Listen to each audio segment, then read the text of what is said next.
Yeah, there's no limit to the expansion and to the beauty of what you can bring. So if you're listening in and you're like, yeah, oh God, life has been really intense and there's been so much going on, I really could use some foundations that will help. Well, that's going to help you. But also if you're like, well, my marriage is actually going good enough and my life is going good enough. And that's good, that is going good enough. But why stop at good enough when you can have amazing? And that's also this agreements, this foundation can give you amazing, which is what we're going for. Yeah. Um, and yet it is true. It's been hell the last week for us. Yes.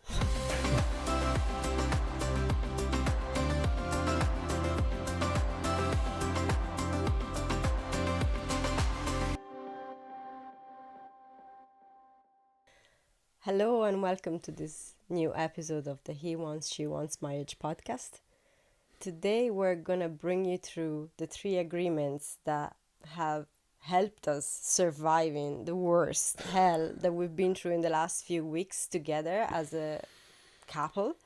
So if you're feeling ever like life and situations are getting too much, that no matter what you try and do, conflict is just what's happening, and that life and situations are actually getting in the way of your marriage, of your married life, that they're making it so impossible to navigate without constant fights.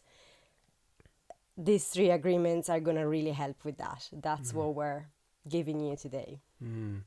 I'd love to add something. It was literally just before coming into recording that I was thinking, because that is important. And we have been navigating incredible, like tsunamis, one after another, after another, after another. The recording, the camera setup, the software, getting the podcast transitioned, etc., etc. It's been just conflict with the world, actually. And those agreements have helped us remain connected within all of that. And it's also true, I really want to put it forward to people. It's not just for conflict. Mm-hmm. Conflict it's a part of living with life, not resisting what is, etc., etc. But it's for everybody that mightn't resonate with the word conflict, because a lot of couples, and I know, like, I go, a few months ago, I was like, on a point, hey, we were cruising, there was a lot of things that were going really well. These agreements that we use, they're for going at life. Therefore, I believe, talking with so many people, I believe it's true that every single couple on the planet, every single couple listening in, and I invite you guys to just touch base with that. Like, what's true in that is there are dreams that have yet to be expressed.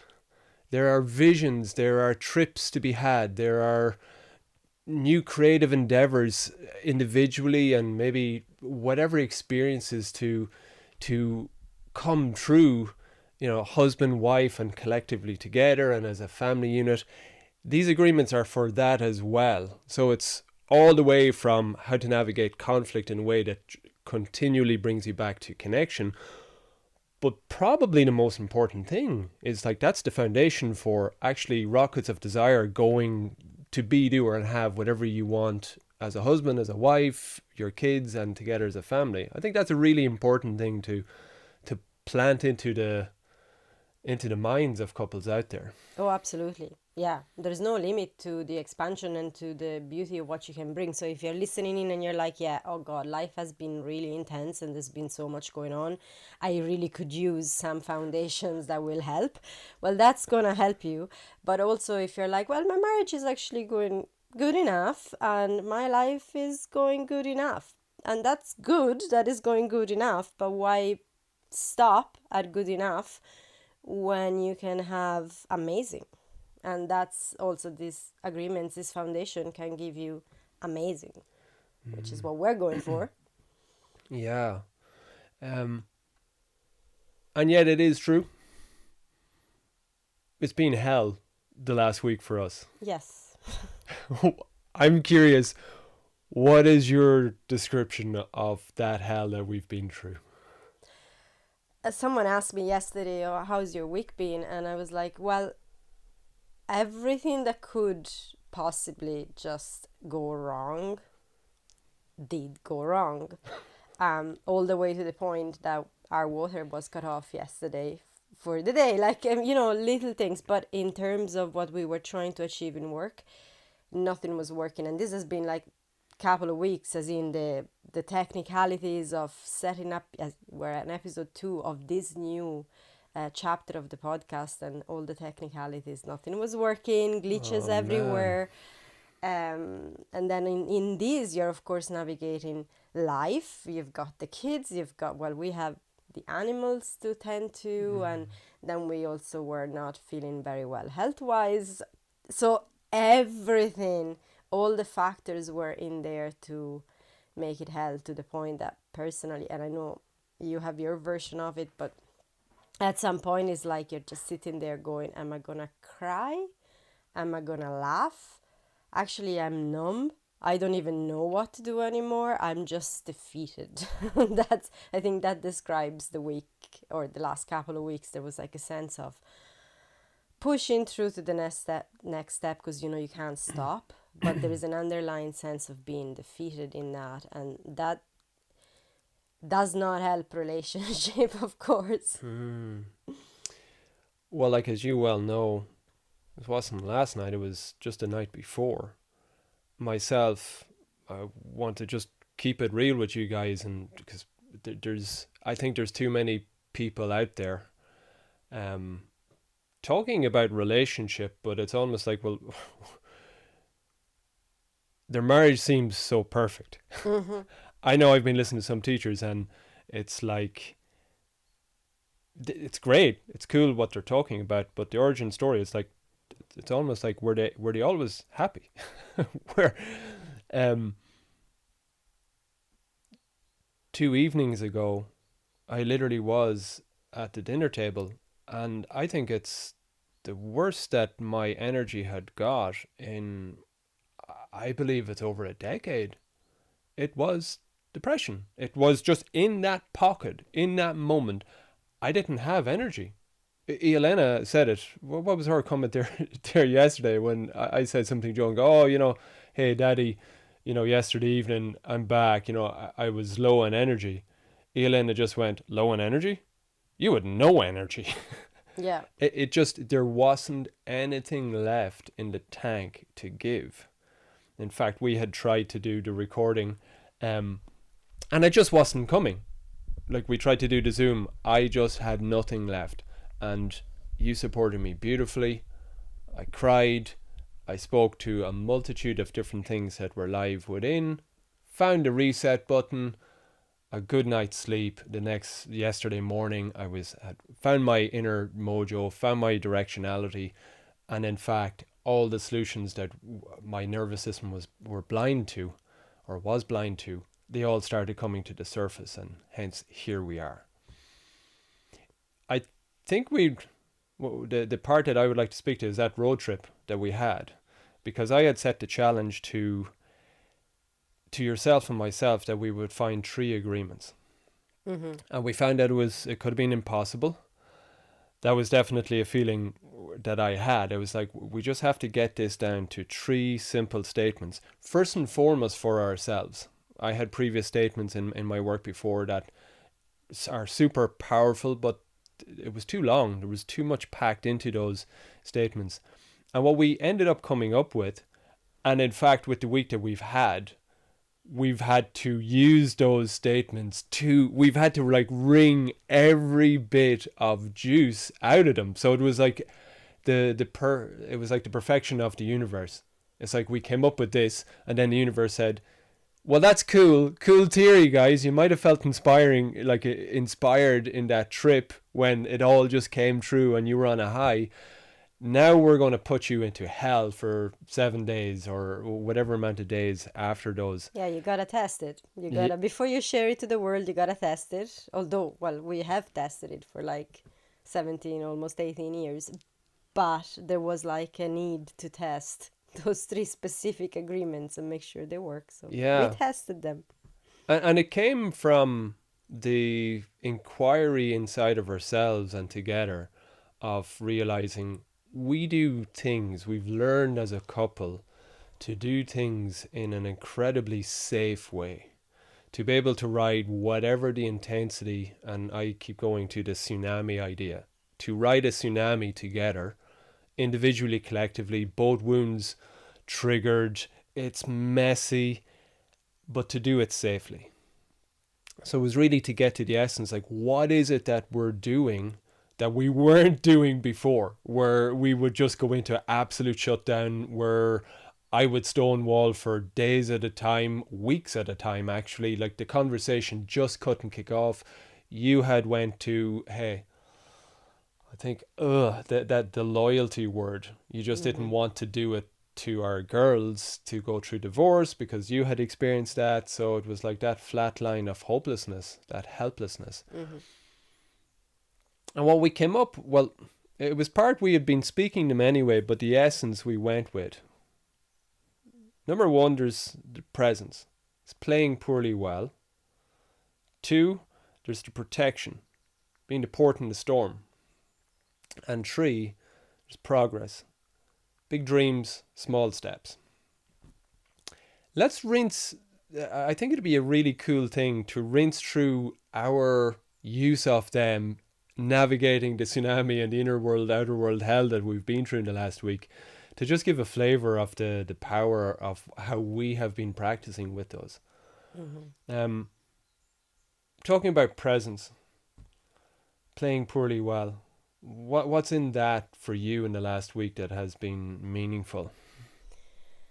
Well, presence is effectively what has been at the foundation of safety, because which is really important. So to within the word being present, within being present, meaning you are actually in here, you're not somewhere else. And we're gonna obviously expand and explain this more and more and more. There's so many aspects to this, but to keep it quick, it's like you are in your body, you're in here, you're in the now, you're not caught in whatever was happening in the past, or even, a few hours before, whatever's gonna happen tomorrow and the anxieties of the future.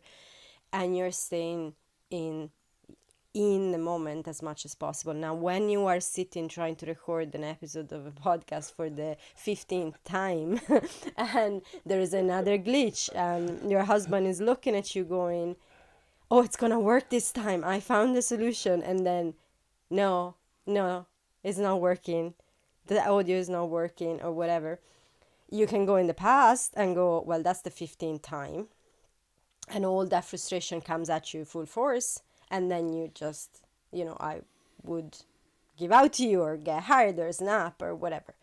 Or you can go into the anxiety of the future, like this podcast is never actually gonna work, we're gonna be doomed, that's it, catastrophizing what's gonna happen, and get very anxious. So, and all of that as well is gonna project. So being able to know, and most of all when you're doing it together, and that is the power of this work, it's doing it together, because in those moments to be able to first remind yourself, okay, I can play poorly well, which brings me back to here, brings me back to what I can do in this moment, what is it that I can do right now to support myself. But and in some moments I wasn't doing that, as in I wasn't reminding that of myself because I was caught, and that happens, I mean, we're human. But because we're doing this together, you could look at me and go, I see a woman that's playing poorly well, and it's like, oh, that's an immediate reminder, I know exactly what he means by that, and I know what I'm supposed to do. Gives me a deep breath, brings me back in the moment as a reminder. And that's the power of this work, and the power of this work in marriage is, that it's not always all on you. There is this reminding to each other, as well as your relationship with yourself, as you're reminding yourself. And playing poorly well also means that you don't have to be perfect all the time, and you can just go, okay, yeah, I'm not at my absolute best today, but in this place where I am today, I can just be at my best that's available right now. So that's in short, what Yeah, that means. it's a beautiful description of it. I want to give g- to honor the source of playing poorly well. That for me has been such a transformative idea since I read about it. It comes from the golfing great Jack Nicklaus, who I think he's still the all-time greatest. Like, he has won more Masters in golf, more of the major tournaments than anybody. I don't even think Tiger Woods. I think Tiger was coming close, and then Tiger did what Tiger went through. What Tiger went through. But Nicholas was asked in an interview. He's like, "Okay, Jack, you're really brilliant. You're the all-time. You're golf's greatest player ever. Nobody has ever won more than you. You've been at the world's number one position for longer than anybody else previously. But on their day, nearly everybody else in the top 10 in the world can beat you. On their day, they can nail you. What is it that defines you from these other players that can play just as good as you? What is the defining difference between you?" And his answer has rocked my entire life and has transformed everything for me as a husband, as a father, just as a man, as a human being. He's like, I learned to play poorly well. And what he meant by that was, and I think anybody can resonate with this, and that's why we've locked in with that as a principle. Playing well when you're feeling well, that's just easy. You're in the flow. You're happy, things are going good, whatever. The causes and the conditions have just come. You're feeling energized, happiness, connection, you're making love, whatever. You're just in flow.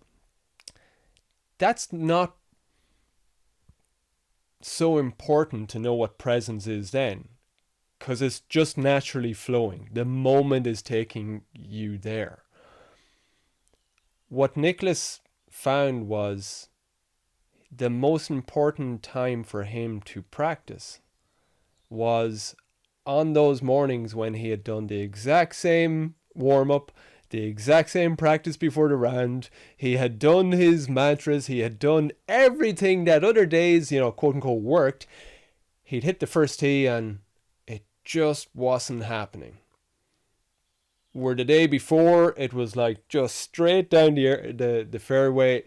Now it was just a little bit to the right when he just wanted a little bit to the left. The putts where he couldn't miss the day before, on these days it would just be short or would just lip out. He was just that fraction of a millimeter off, and it just wasn't coming his way. And he learned to play poorly well. On those days, he would note within himself, it's like, I'm having one of those days.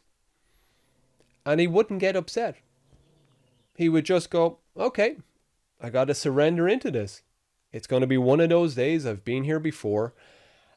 And in doing so, he wouldn't let frustration build up. In doing so, he wouldn't let, and I'm assuming that some thoughts would have come into his head of, oh God, crikey, I should have got that. But he wouldn't allow one of those thoughts or a mini wave of emotion take him over. He would just reframe and go, hey, you've got this. Play poorly well, and he'd keep going forward. Yes. And you mentioned something that's really important, and you're probably gonna hear our dogs in the background right now. They're going. Yeah, Mitzi, our little Pomeranian, the smallest dog on the planet, Can with the make so loudest much voice. noise. Exactly. But what you said is like, oh, I should have got it better. Like I should have got that shot better, or the technicalities of the podcast should work, or I marriage shouldn't be this difficult. It should always flow. We should always be in that connection space. So all those shoulds are enemy number one. They really are. And we have parts. I mean, how many times have you judged yourself? Have you blamed yourself? Have you blamed your partner? Have you blamed whatever? I mean, I was blaming the poor guy that sold us the lights for 10 minutes, and we said it in episode 1, but that's okay. It's those parts are the parts that are not going to support anything that you're wanting to create in life, any expansion, any progress. And hence the third principle that you were speaking to is progress. But until there is that presence, you can actually access that process, that progress. And the shoulds are going to get in the way. I was one for love should just be like perfect, roses in the garden all year round. And if it wasn't like that, then I was with the wrong person, or I was the wrong person, which was actually quite a strong voice. It's the part of me that's still there. But that's playing pretty well goes, okay, all of those shoulds, that's a ton of concepts that have been put there in your life by your experiences from your childhood, your family, your society, whatever. But that's actually not where you create the marriage you want, the life you want, the progress you want to experience. So Yeah, the should in my nervous system is one of the most degrading. It's like I find it's degrading because I'm in a mode of degrading myself and my power. And I should or you should. It's like it's degrading my power. It's degrading you. It's degrading anybody. It's one of the worst tools and coping mechanisms from my childhood that has permeated.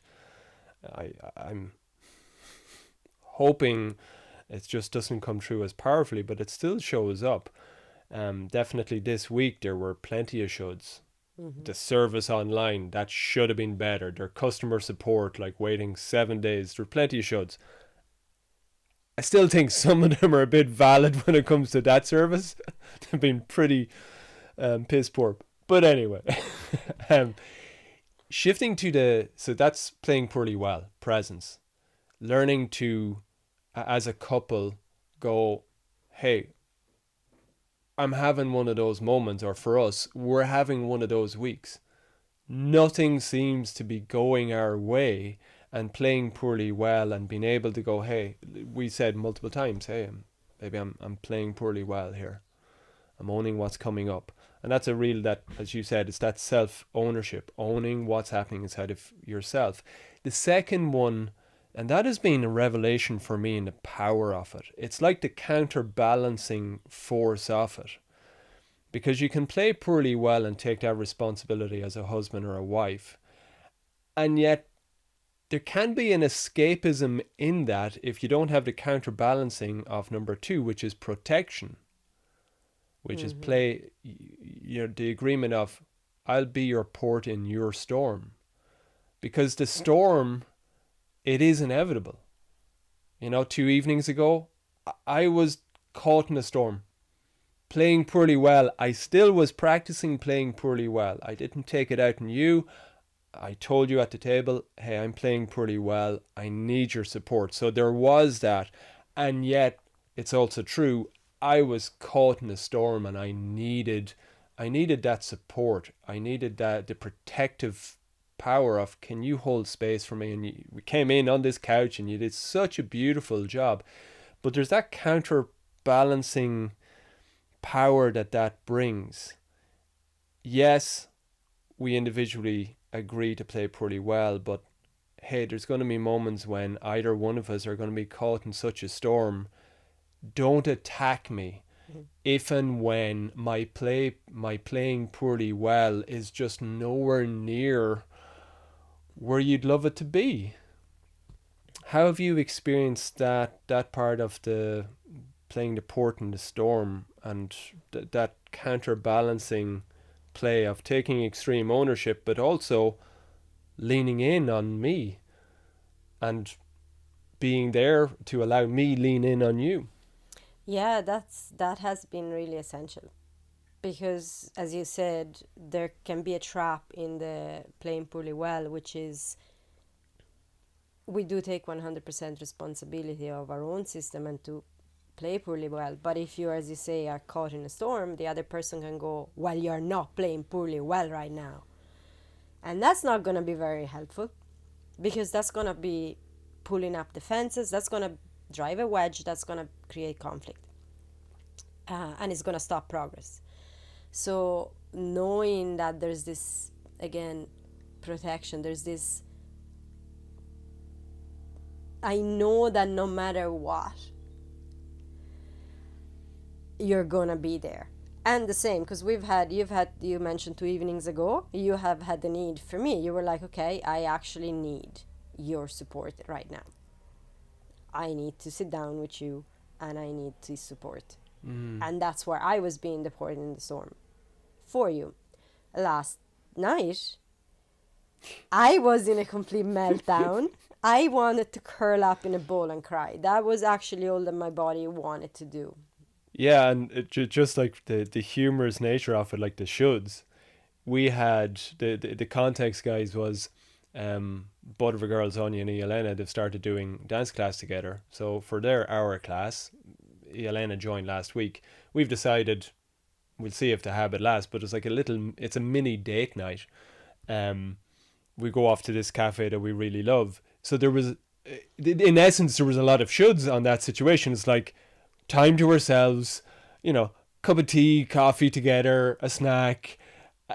It's date night. It's like we've got 45 minutes of a mini pocket of together time, and then boom. Yes, after a week that's been hell, the amount of pressure that can actually go on this 45 minutes, and then in the middle of it there's like one sentence, another sentence, a topic comes up. We don't want to go into that now, but it's something that's like triggering. I'm not in a good space, and it just goes from roses to a disaster.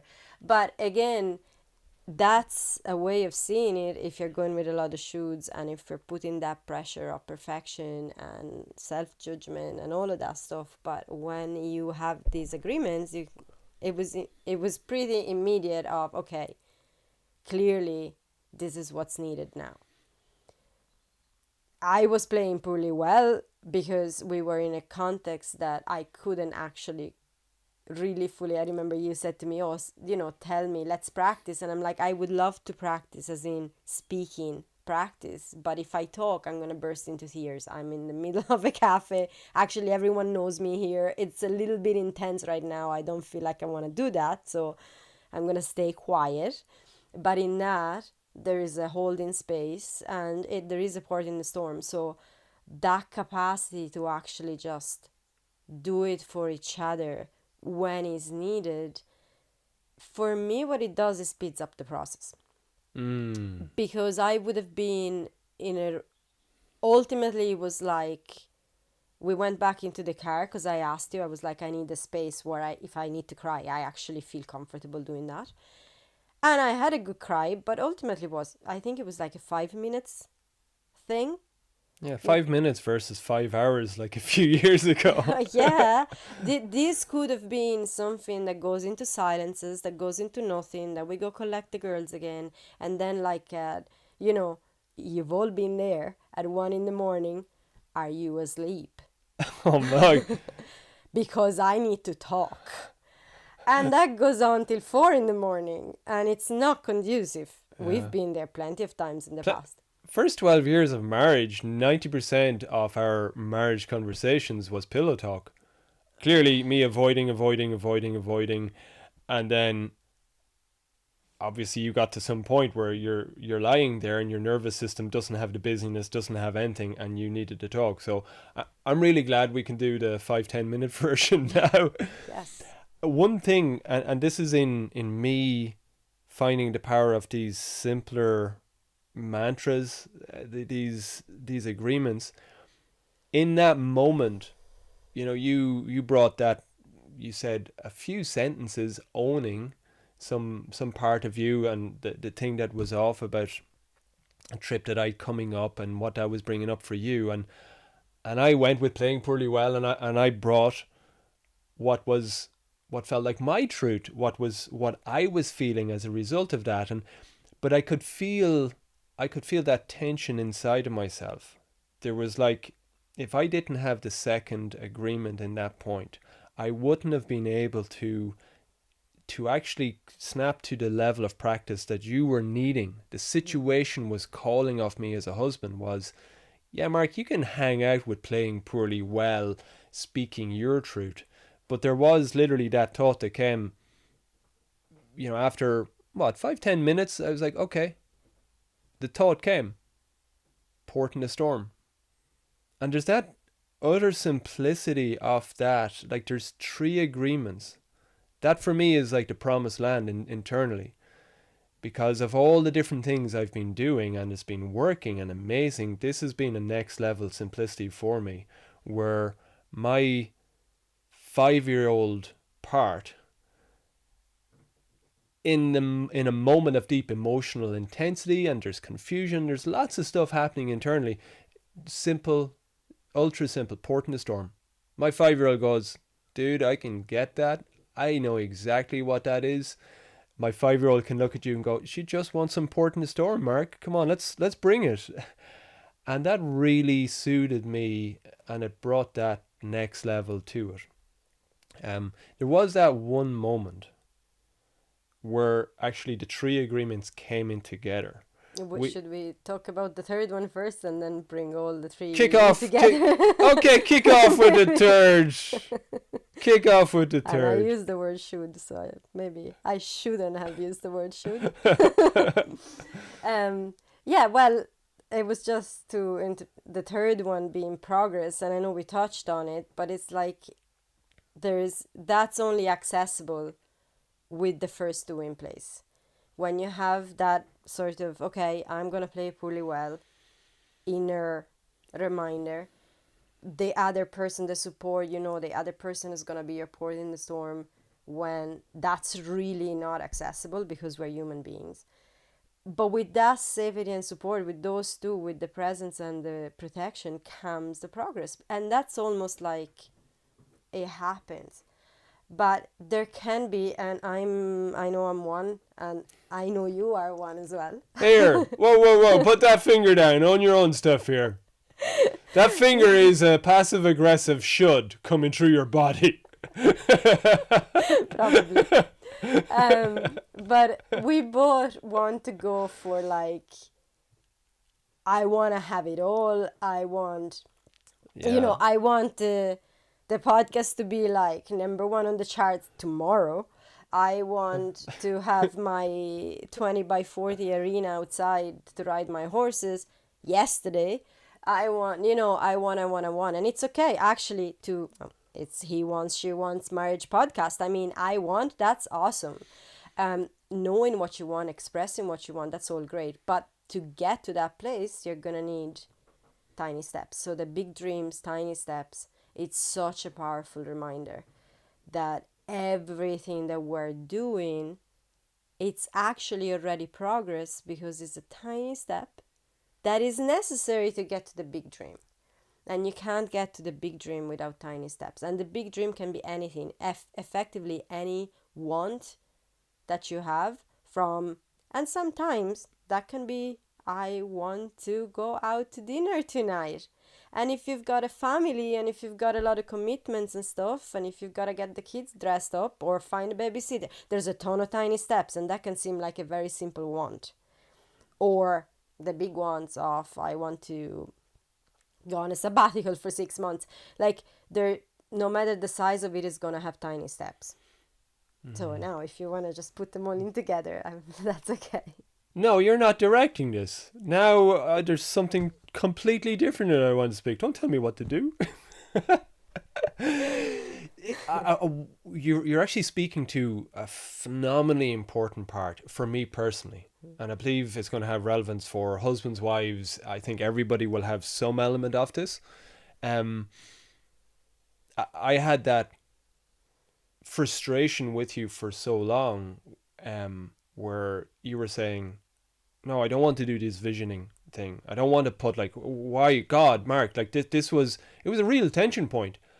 I didn't know what to do. It's like, I was in love with you, clearly. I was like, hey, and I would hear things of, it would just come up, you wanted to travel. It's like, well, that's that's a vision. We need to put and your nervous system would shut it down, that conversation. Technically, me understanding that when a nervous system doesn't feel the first, which is presence internally, and that was a real defining point for me. It's like it didn't matter to a point that my presence and the safety of it that it could bring for you, you in your incredible trauma healing course and your personal journey, you realizing that there has been this lifelong, or from the first few years, pretty much the majority of your life, there has been this static background unsafety pulsating in your nervous system. Our nervous systems can't project a future vision to go towards from a point of in this moment not feeling safety, because it just doesn't make sense. Like biologically, I'm not feeling safe, there must be a danger around. You're not thinking of the harvest in autumn, you're thinking of a bear could jump out. There's no point us sitting down doing a plan. It just doesn't make sense. Me understanding that has really supported me, going, wow, I could really get it. I had plenty of shoulds. But you should, because why? There's the law of attraction. All of these teachers, they all say you need a vision board. They all say that you need to write down and journal exactly what you want in the future. I just want to put that out. That was a frustration for me as a husband, if anybody is experiencing it with their partner. But as important for people listening in to go, yeah, I actually find it really challenging to think about, 6 months down the line, a year down the line. I just want things as they are now. And you might find it threatening when your husband or wife goes, hey, we could do more. If you're finding a shudder inside of yourself, I'd love you to speak to that just briefly, that I can see it like the breath coming up in you. Yeah, actually, that you brought that up. I hadn't thought about that, and it's such an important point.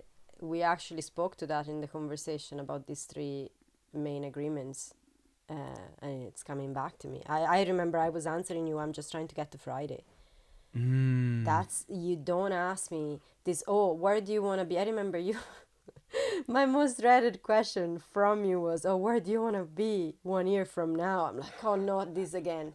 No, I want to be alive. I think, and actually I've learned since then that there were parts of me that didn't even want to be alive 1 year from now. And that's a whole, that's a whole episode or more than one. But literally there were parts of me that did not want to be alive, that didn't think they deserved to have a vision, that didn't deserve to have anything. So literally my nervous system was shutting down, and from the outside and even from the inside, because even from me it was like, sure, everyone else can do this.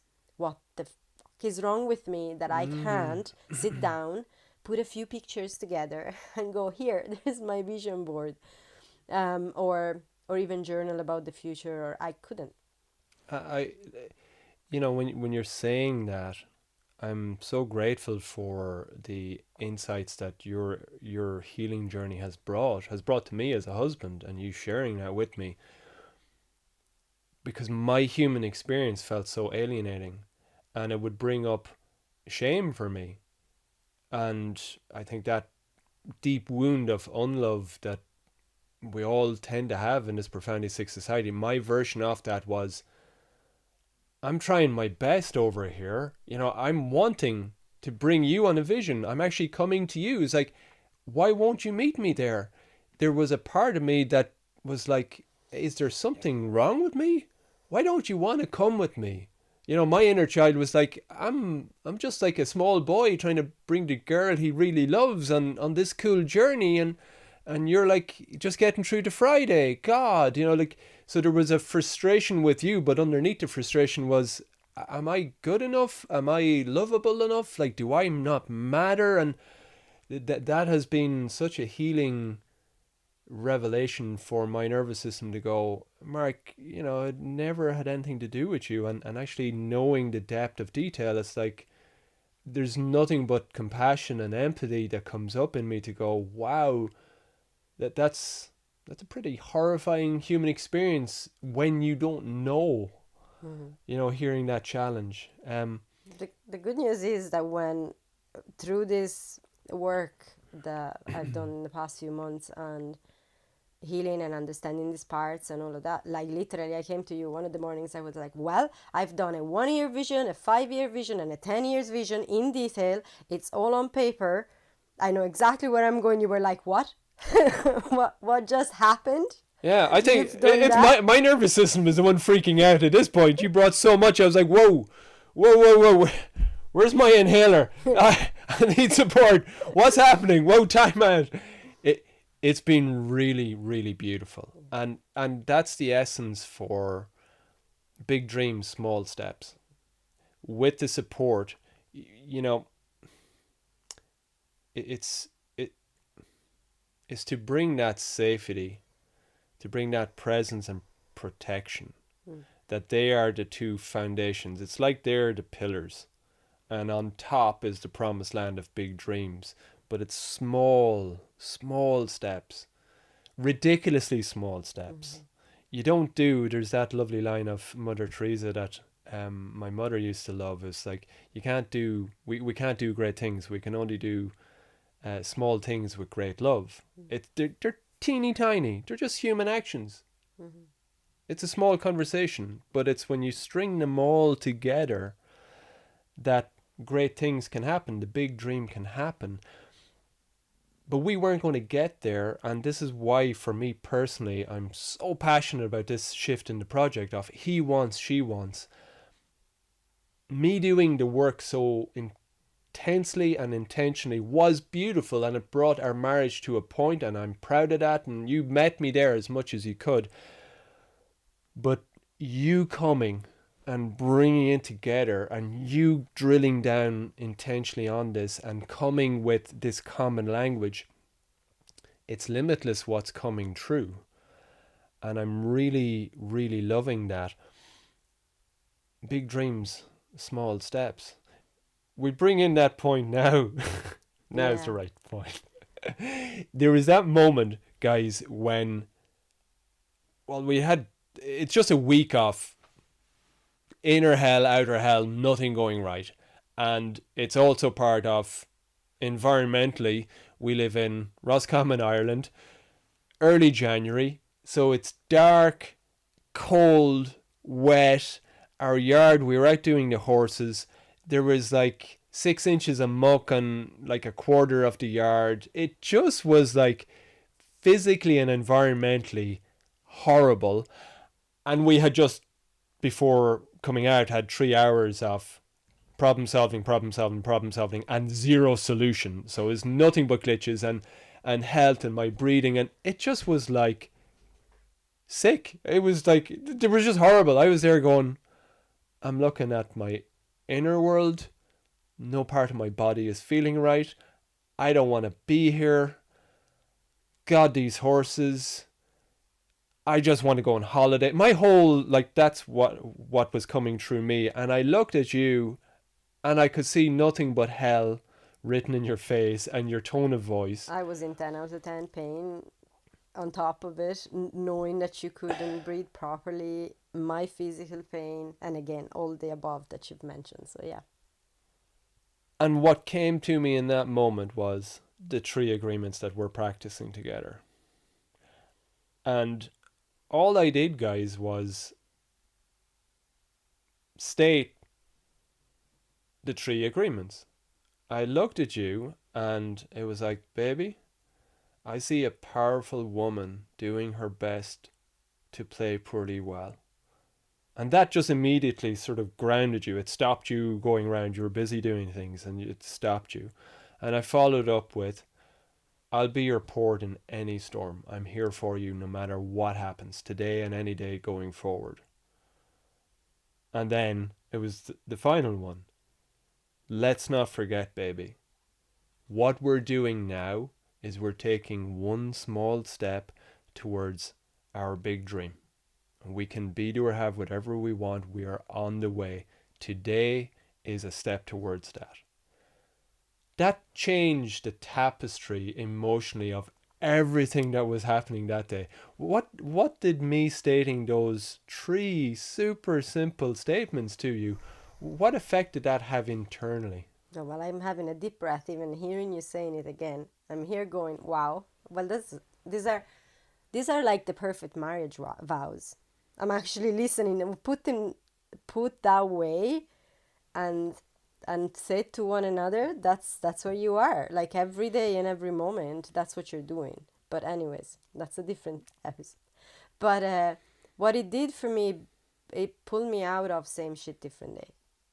Because on paper it looked very much like, despite all that we're trying to do, we're actually stuck in the exact same shit. It's the same muck, it's the same it's the same situation. On top of that, actually it's gotten worse because we've both had symptoms that have been quite intense recently.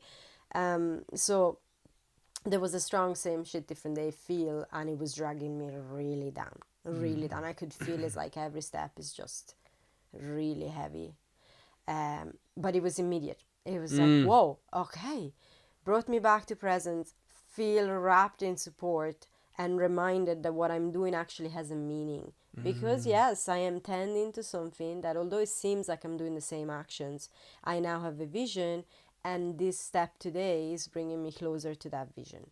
So it was like, I mean, it's not a very long sentence. It took quite a few seconds, and I was like, I had done, I don't know, my yoga and meditation and nourishment, and had a good meal and a good cuddle all in one go, like just in those few small seconds. So it changed the whole thing completely. And that was for you, the divine feminine. I'm feeling it's like you were able to surrender in that moment. Completely. For myself as a husband, and it's like, it's just amazing. I'm loving this dynamic because we're playing with the same playbook. For me as the divine masculine in that moment, I think any husband out there, and it's part of our genius, and it's part of the unwitting worst things that we do in marriage, is the masculine wants to fix. It wants to protect. It wants to feel capable that no matter what the situation, I can do something to alleviate pain and suffering. I can do something to bring a solution to it. But I think every husband in the planet will go, yeah, God. And every husband on the planet has the pain and suffering of 99% of the times when we try to fix the situation. Our beautiful queens go, I just want to feel seen, heard, and safe. Don't be, because the fix tends to be practical. Me previously was, I'd see you in that moment, I try and do more for you, or I go, hey baby, I'll do that, and you'd shut it down. I wouldn't have been meeting your needs. It felt so empowering for me. Those simple ideas, those simple agreements, it was like magic. I felt like a magician. It was, wow. It felt like the ultimate fix, but a fix that actually worked. It felt just me feeling crap inside, seeing you, me just having the idea of, oh, this is the agreements. I already felt more powerful. I already felt more present. I already felt a greater clarity. As I was speaking them, I was settling in, and it was evoking the response in you. It was like the ultimate fix. I know husbands around the world, they want the ultimate fix. A fix that actually works, but it really had a wonderful effect internally. I wanted to add that too. It's not all about evoking the external. It just really, really worked. I think that's an epic time to bring this into landing. Yes. It's been a really beautiful sharing, baby. This is at the end of a week of hell. We're here super early Friday morning. Last Sunday evening, we had said, okay, tomorrow morning we're going to record this episode. We've been riding a tsunami every single day. And yeah, it's not an exaggeration to say that these three agreements have us here on a Friday morning. I'm feeling really good, grumble in the tummy, I'm wanting breakfast, but beyond that, that's the only thing that is not right in my world in this moment. So Yeah, thank you for meeting me there, and I'm just really grateful that we have this mini teeny tiny playbook that we can come back to again and again going forward. Yes. Yes. Mm. Okay, let's wrap it up. So, everybody listening in, thank you for listening and holding space for our intimate rambling. It's our expectation, it's of deep value for you, just knowing how much value it's bringing for us. Thanks for listening in, and yeah, we look forward to inviting you into our comfy couch for episode 3 early next week. Until then, yeah, dare to go get what you want. Yeah. Bye. Bye.